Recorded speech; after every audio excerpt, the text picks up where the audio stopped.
This is the third part on our series on Black-owned wineries, and this time it's all about the Golden State. California is America's wine country, so it's no surprise that there's a fair number of Black-owned wineries in the state. So we dedicated a whole episode to just California. Let's get to it. Wine lovers in California have plenty of options for Black-owned wineries, and we'll start with Alexis George Wines. George Brown is the founder of Alexis George, a wine company established in 2013. The wine grapes are sourced from regions throughout California, and the wine is produced in Lodi, California. Alexis George donates a portion of every bottle sold to create scholarships and grants for students in underserved communities. You can find their wines on their website or at a Walmart near you. Just plug in your zip code on their website to see if there's a store near you that carries their wines. Next up, we have Base Note Sangria. If you're more of a sangria person than a serious wine person, this brand is for you. Coming in flavors like watermelon basil and raspberry hibiscus, Base Note Sangria can be found in several stores throughout the San Francisco area. You can also have it shipped to 40 different states. If sparkling wine is more your taste, then Bodkin Wines by winemaker Chris Christensen would be the one to try out. This wine company was founded in 2011 and has a style for high acid and low alcohol wine. Christensen was selected to Wine Enthusiast's 40 Under 40 Tastemakers list of 2020. You can buy Bodkin Wines on their website or even join their wine club. Now we're heading over to the heart of wine country in Napa Valley, California, where we find Brown Estate, Napa Valley's first Black-owned estate winery. This family-owned winery first established as a grape farm that sold to local wineries back in 1980. In 1995, the family decided to get into the winemaking game and establish their own wines. You can do wine tasting at their downtown Napa location Tuesday through Saturday. You can also buy bottles through their website. Charles Wine Company is our next stop on our tour of Black-owned wines in California. This company offers boutique wines and has a limited selection, but you can still get the classic Cabernet Sauvignon, Pinot Noir, and Chardonnay. They hold virtual wine tastings for a fun time with friends and family. You can also join their wine club and get 2 shipments of their wines a year, and you can choose between either 3 bottles or 6 bottles in each shipment.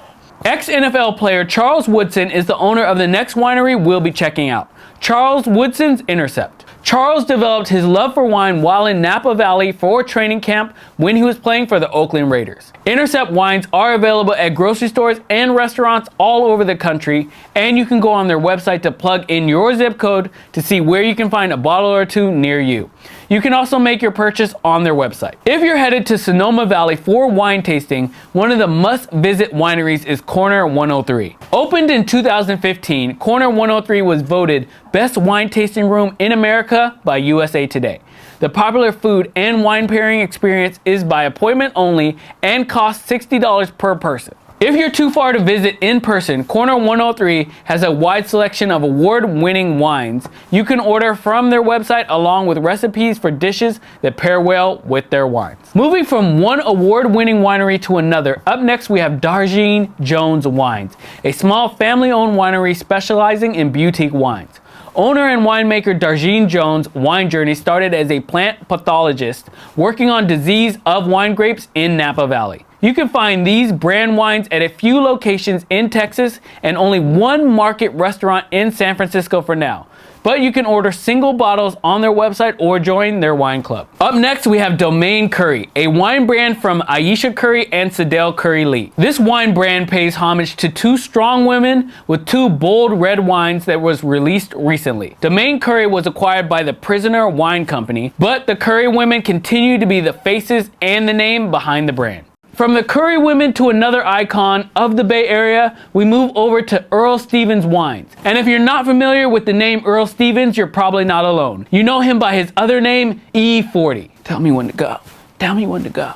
Yes, E40 has a wine brand. From red blends to Moscato to Prosecco, Earl Stevens Wines has a pretty good selection of wines for any taste.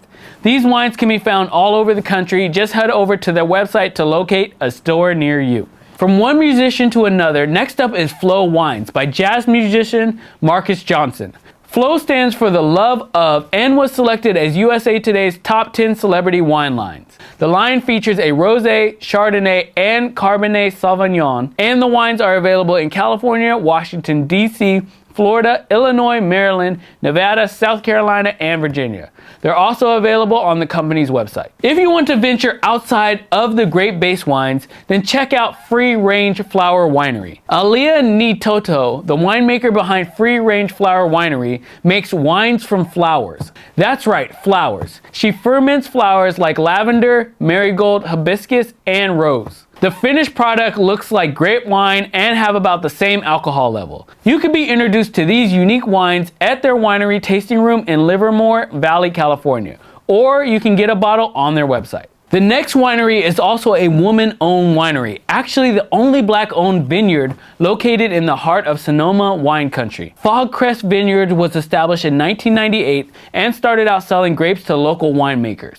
But by 2005, they had their own line of wines.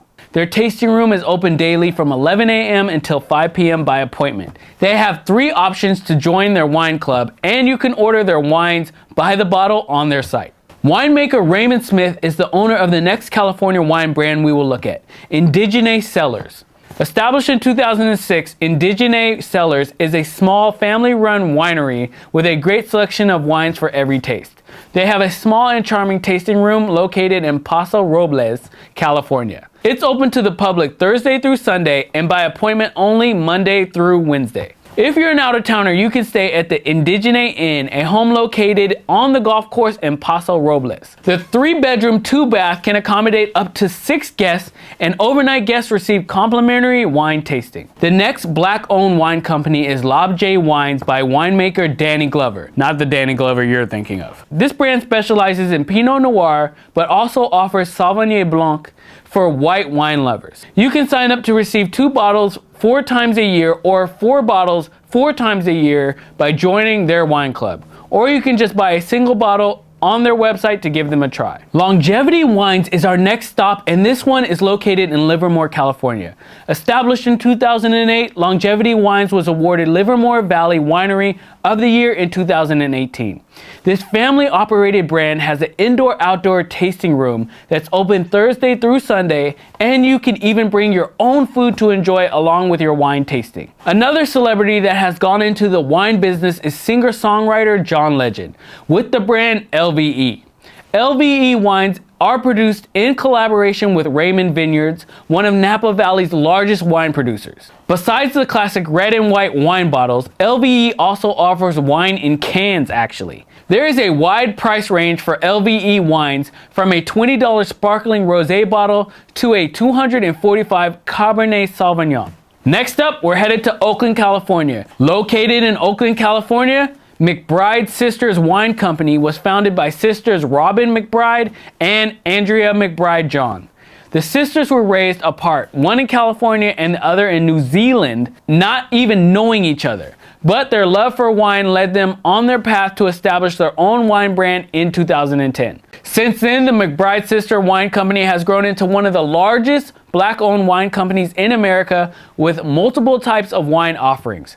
Check out their website to find a store near you that might carry this brand, or order a bottle on their website. Our next stop is a small vineyard that specializes in fine wines, named after the rare and exotic animal only found in Central Africa. Okapi wines are produced at Jungle Love Vineyard in Napa, California. These award-winning wines are priced a bit higher than your average bottle of wine, so you might want to join their wine club so you can get deliveries twice a year. P. Harrell Wines is up next. Founded by businesswoman and winemaker Paula J. Harrell, P. Harrell Wines has 3 white wines so far, with more planned to be released. Paula is a staple in the San Francisco and Oakland black community due to her involvement in several organizations and businesses in the area.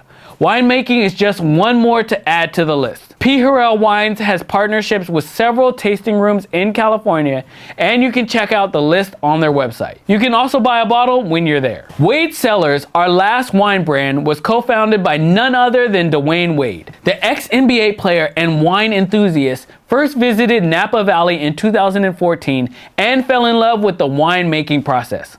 By the following year, Wade Cellars launched in China, and the wines became available in the US in 2018. You can find these wines locally in California, Illinois, Florida, and New York, or stop by their website to buy a bottle. I know this has been one long video, and we didn't even get to cover all the black-owned wine brands based in California. But I hope we gave you more than enough to choose from if you're interested in a day or two of wine tasting in California, or if you want to support a black-owned brand in this vast market of wines. You can find the link of all these wine companies in the description box. That's it for this episode. We'll be back with more money talks.